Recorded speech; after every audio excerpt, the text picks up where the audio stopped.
2021년 2월 1일 오늘 새벽 말씀은 마태복음 9장 1절에서 13절까지의 말씀입니다. 예수께서 배에 오르사 건너가 본 동네에 이르시니 침상에 누운 중풍병자를 사람들이 데리고 오거늘 예수께서 그들의 믿음을 보시고 중풍병자에게 이르시되 작은 자야 안심하라 내 죄 사함을 받았느니라. 어떤 서기관들이 속으로 이르되 이 사람이 신성을 모독하도다. 예수께서 그 생각을 아시고 이르시되 너희가 어찌하여 마음에 악한 생각을 하느냐. 내 죄 사함을 받았느니라 하는 말과 일어나 걸어가라 하는 말 중에 어느 것이 쉽겠느냐. 그러나 인자가 세상에서 죄를 사하는 권능이 있는 줄을 너희로 알게 하려 하노라 하시고 중풍병자에게 말씀하시되 일어나 내 침상을 가지고 집으로 가라 하시니 그가 일어나 집으로 돌아가거늘 무리가 보고 두려워하며 이런 권능을 사람에게 주신 하나님께 영광을 돌리니라. 예수께서 그곳을 떠나 지나가시다가 마테라 하는 사람이 세관에 앉아 있는 것을 보시고 이르시되 나를 따르라 하시니 일어나 따르니라. 예수께서 마테의 집에 앉아 음식을 잡수실 때에 많은 세리와 죄인들이 와서 예수와 그의 제자들과 함께 앉았더니 바리새인들이 보고 그의 제자들에게 이르되 어찌하여 너희 선생은 세리와 죄인들과 함께 잡수시느냐. 예수께서 들으시고 이르시되 건강한 자에게는 의사가 쓸데없고 병든 자에게라야 쓸데있느니라. 너희는 가서 내가 긍휼을 원하고 제사를 원하지 아니하노라 하신 뜻이 무엇인지 배우라. 나는 의인을 부르러 온 것이 아니요 죄인을 부르러 왔노라 하시니라. 오늘 본문에는 두 가지 사건이 나옵니다. 하나는 예수님께서 중풍병자를 고쳐주신 사건이고 또 하나는 세리와 죄인들을 만나주신 사건입니다. 이 두 사건은 전혀 달라 보이지만 한 가지 공통점을 가지고 있습니다. 바로 죄사함입니다. 예수님은 이 죄사함을 통해 오늘을 살아가는 우리들이 무엇을 깨닫길 원하시는지 본문 말씀을 통해서 함께 묵상하시는 시간 갖길 바랍니다. 첫 번째로 예수님은 죄사함을 통해 우리의 삶의 방향을 바로잡아 주십니다. 중풍병으로 고생하는 사람이 있었습니다. 중풍은 뇌출혈이나 뇌경색 등으로 몸에 마비가 오는 질병입니다. 이 사람은 침상에 누워 지낼 수밖에 없을 만큼 심각했습니다. 이를 안타깝게 여기는 사람들이 이 중풍병자를 침상째로 들고 예수님 앞에 나왔습니다.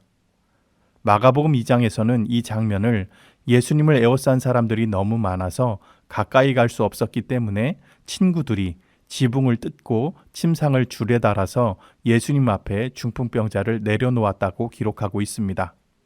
이렇게 해서라도 예수님 앞에 중풍병자를 보이고자 했던 이유가 무엇이었을까요?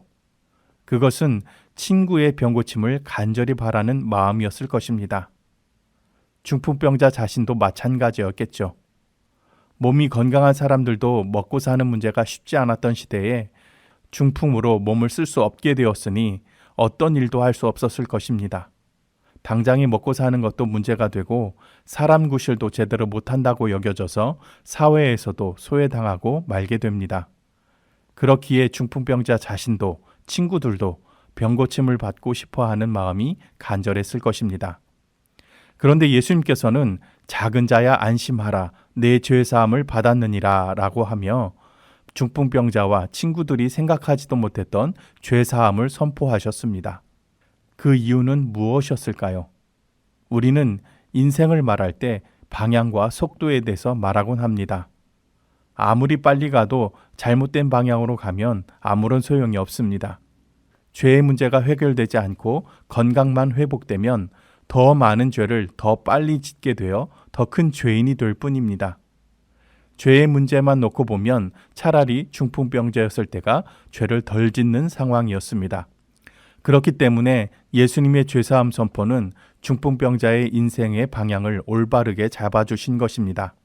그 다음에 가서야 본문 6절 말씀처럼 그러나 인자가 세상에서 죄를 사하는 권능이 있는 줄을 너희로 알게 하려 하노라 하시고 중풍병자에게 말씀하시되 일어나 내 침상을 가지고 집으로 가라 하고 육신의 질병도 고쳐주셨습니다. 주님이 일하시는 순서는 영혼을 먼저 고쳐주시고 그 다음에 육체를 고쳐주시는 것이었습니다. 먼저 삶의 방향을 잡아주시고 속도를 낼 수 있도록 고쳐주신 것이죠. 그렇게 하나님 나라의 백성답게 하나님의 뜻대로 살아갈 수 있도록 회복시켜 주신 것입니다. 우리의 인생에서 예기치 못한 고난과 어려움을 만났을 때 그저 빨리 회복되기만을 간구할 것이 아닙니다. 제일 먼저 해야 할 것은 우리의 삶의 초점이 하나님의 뜻에 잘 맞춰져 있는지 점검하는 것입니다. 그래야 회복된 뒤에 우리의 삶이 하나님의 뜻과 멀어지지 않게 됩니다. 이처럼 우리 연동교회 성도님들도 각자의 삶의 자리에서 하나님의 뜻대로 하나님 나라의 백성으로 올곧게 살아가시길 간절히 바랍니다. 둘째로 예수님은 죄사함을 통해 같은 처지에 있는 이웃들을 돌아보게 하십니다. 중풍병자를 고친 후에 예수님은 세리 마태에게 가셨습니다. 주님은 그곳에서 마태를 제자로 불러주셨습니다. 마태는 그동안 함께 의지하고 지냈던 친구들과 작별 인사를 나누려고 잔치를 벌입니다. 그리고 예수님을 초대합니다. 본문 10절 말씀입니다. 예수께서 마태의 집에서 앉아 음식을 잡수실 때에 많은 세리와 죄인들이 와서 예수와 그의 제자들과 함께 앉았더니 라고 기록합니다. 세리 마태의 친구들이라고 해봐야 같은 처지의 세리들 뿐이었습니다.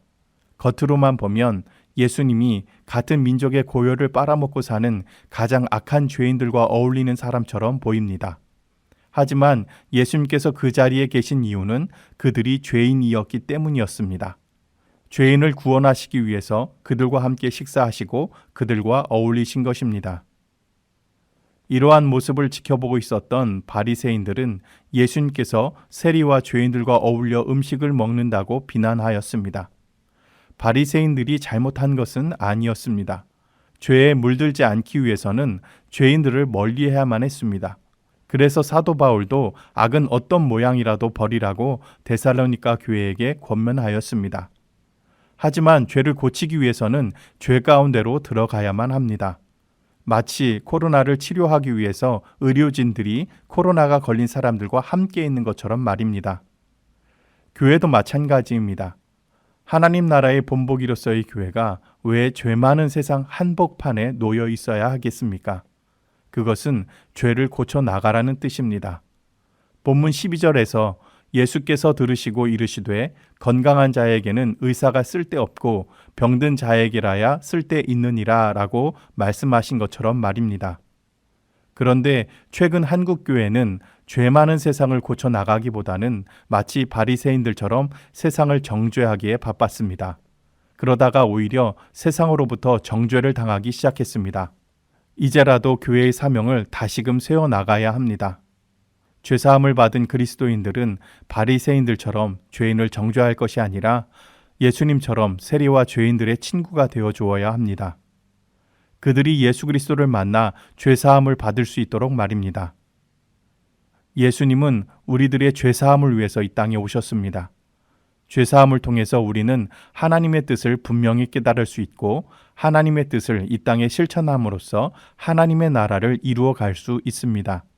그것이 우리 주님께서 공생애를 통해서 보여주신 일이고 우리들에게 바라시는 일입니다. 이 시간 함께 예수 그리스도의 보혈로 우리가 얻은 죄사함의 의미를 기도하며 과연 우리의 삶의 방향이 하나님의 뜻과 맞닿아 있는지 묵상하는 시간 갖기를 바랍니다. 예수님께서 13절 말씀에서 긍휼을 원하고 제사를 원하지 아니하노라. 의인을 부르러 온 것이 아니요 죄인을 부르러 왔노라 라고 말씀하신 것은 우리 그리스도인들과 교회가 감당할 사명을 알려주신 것입니다.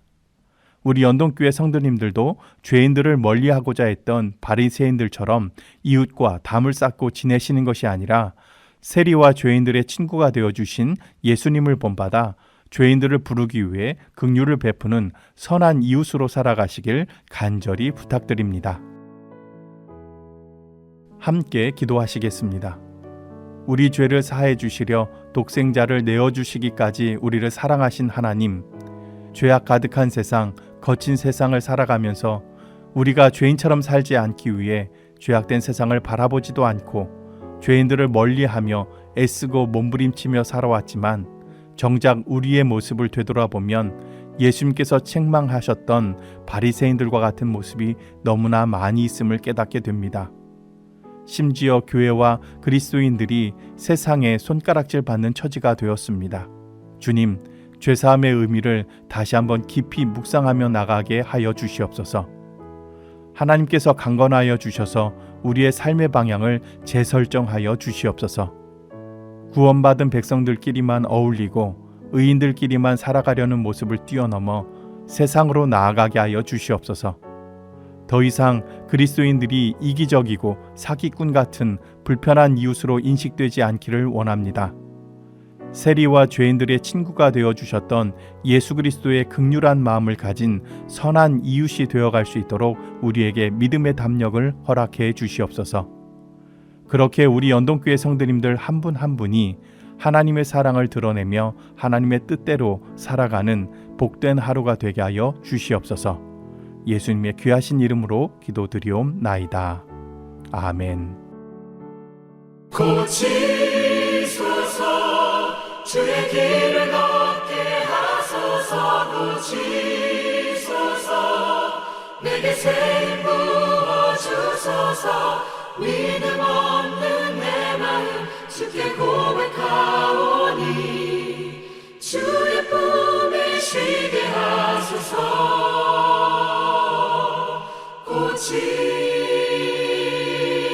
고치소서. 내 기도에 귀를 기울이시며 내 신음을 응답하시네. 나 여기 잠잠하게 주 기다릴 때에 주의 말씀 날 고치시리. 고치소서, 주의 길을 걷게 하소서. 고치소서, 내게 새 힘 부어주소서. 믿음 없는 내 마음 주께 고백하오니 주의 품에 쉬게 하소서.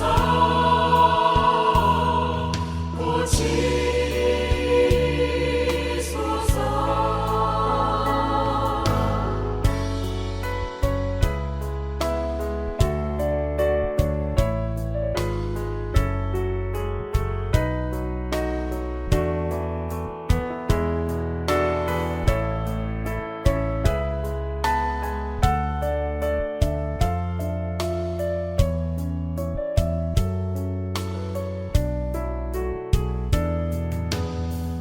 내 기도에 귀를 기울이시며 내 신음에 응답하시네.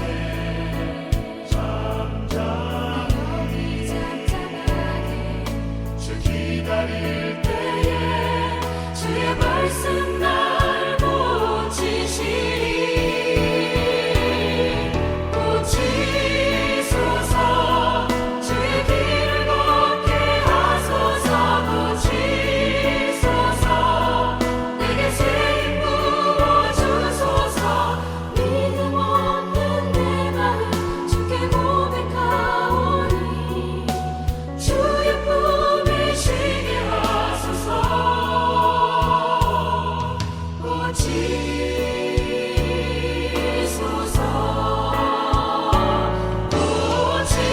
고치소서, 주의 길을 걷게 하소서. 고치소서, 내게 새 힘 부어주소서. 고치소서, 주의 길을 걷게 하소서. 고치소서, 내게 새 힘 부어주소서. 믿음 없는 내 마음 주께 고백하오니 주의 품에 쉬게 하소서.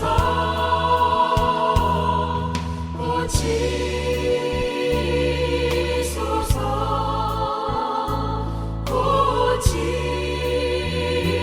고치소서.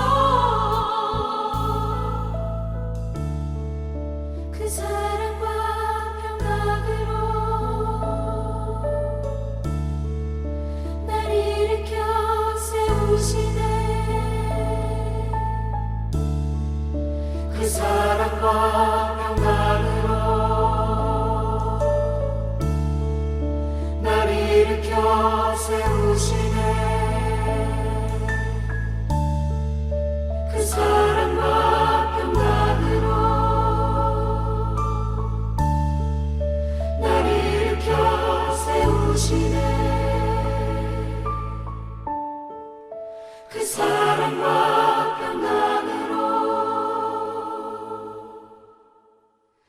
날 일으켜